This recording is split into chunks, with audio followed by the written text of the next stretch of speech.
Assalamualaikum warahmatullahi wabarakatuh. Nama saya Nisrina Tiara Balkis dari kelas 11 PS1. Di sini saya akan mengerjakan tugas sejarah minat, yaitu mempresentasikan tentang paham sosialisme. Nah, pertama saya akan menjelaskan pengertian paham sosialisme.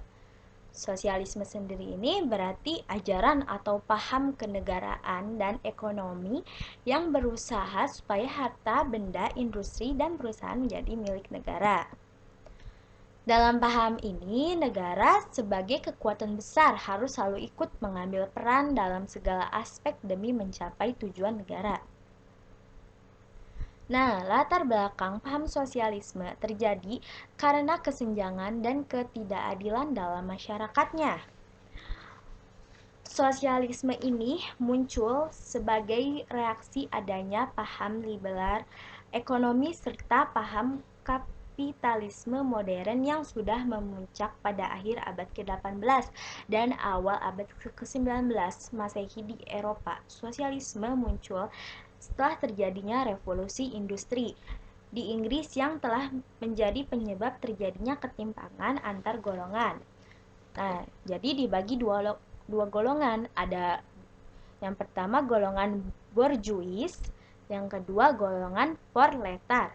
Golongan borjuis ini merupakan kaum kaya dan pemilik modal, sedangkan proletar ini kaum buruh yang miskin. Nah, paham sosialisme ini memiliki tujuan mengendalikan secara bersama sarana produksi negara bagi kesejahteraan masyarakat.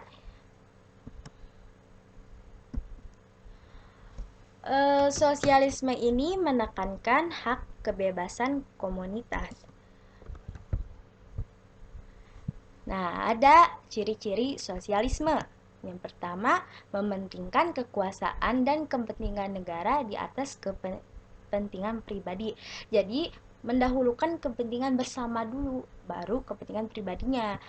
Yang kedua, tidak adanya kelas kaya dan kelas miskin, karena semuanya sama rata. Yang ketiga, mewujudkan masyarakat yang dapat bekerja secara bersama dan memiliki hak dan kewajiban yang sama. Jadi semua masyarakatnya ini tidak memiliki golongan, dan dalam bekerja ini dia mempunyai hak dan kewajiban yang sama rata. Yang keempat, hak milik pribadi atas alat-alat produksi mesin diakui secara terbatas. Kemudian, kelebihan sosialisme. Pertama, rasa solidaritas dan kebersamaan dalam gotong royong sangat tinggi dalam masyarakatnya. Yang kedua, adanya pemerataan sosial. Yang ketiga, menyelesaikan masalah dengan cara demokratis dan musyawarah. Yang keempat, keinginan menciptakan masyarakat sosialis.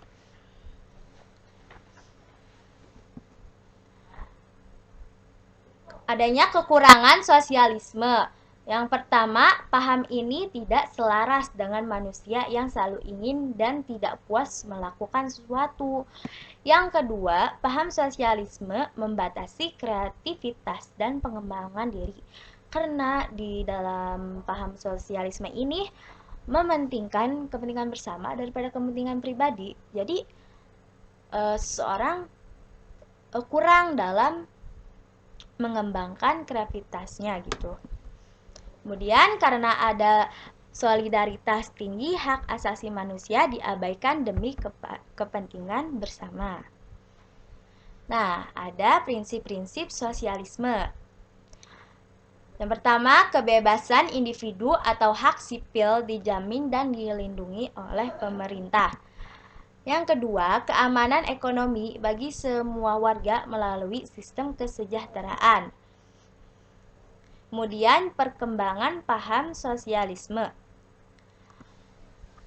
Nah,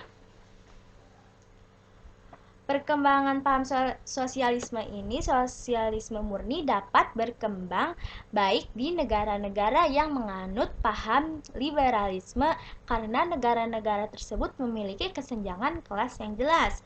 Dalam perkembangannya, sosialisme ini memiliki beberapa jenis aliran, dan aliran yang penting ini ada dua jenis. Yang pertama, sosial demokratis.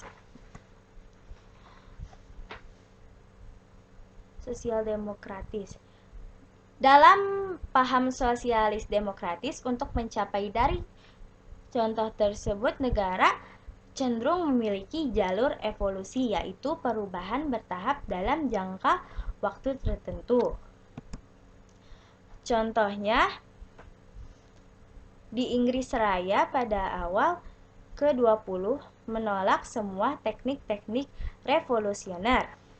Saat terjadinya di Inggris Raya, kaum sosialis menuntut perluasan hak-hak pilih untuk organisasi serikat buruh.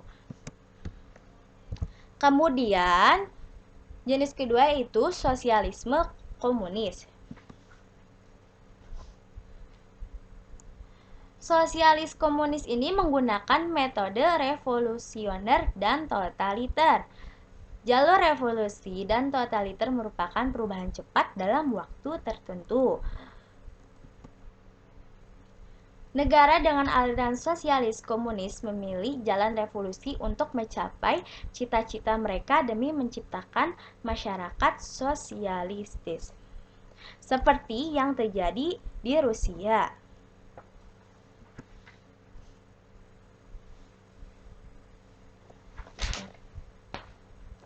Kemudian ada tokoh-tokoh sosialisme.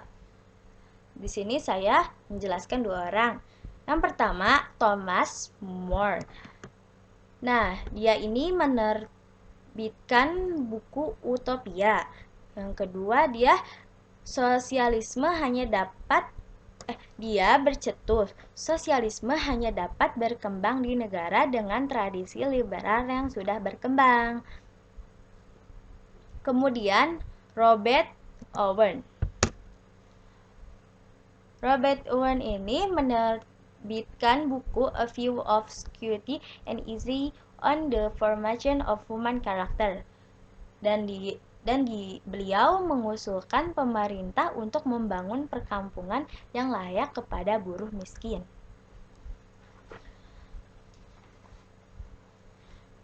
Paham sosialisme ini memiliki banyak tokoh yang memperjuangkan paham ini. Tidak hanya di benua Eropa, sosialisme ini ternyata juga memberi pengaruh pada ranah internasional dengan contoh berkembangnya paham ini di negara-negara seperti Rusia, Cina, Jerman Timur, Albania, dan Kuba, serta banyak negara timur lainnya yang menggunakan paham ini. Namun setelah terjadinya Perang Dingin, paham ini banyak ditinggalkan dan mengalami modifikasi.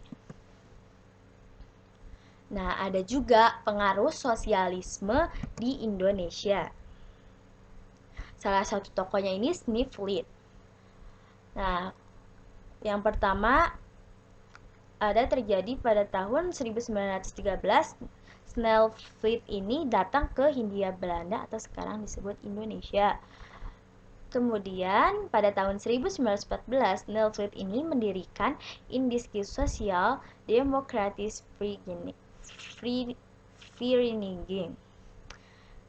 Kemudian yang ketiga, ISDV dibentuk akibat kegelisahan Sneflit yang berhadapan dengan kondisi sosial politik Hindia Belanda saat itu.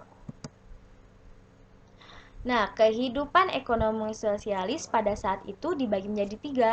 Ada produksi, distribusi, dan konsumsi. Sekian dari saya. Mohon maaf apabila ada kesalahan dan kekurangan kata. Assalamualaikum warahmatullahi wabarakatuh.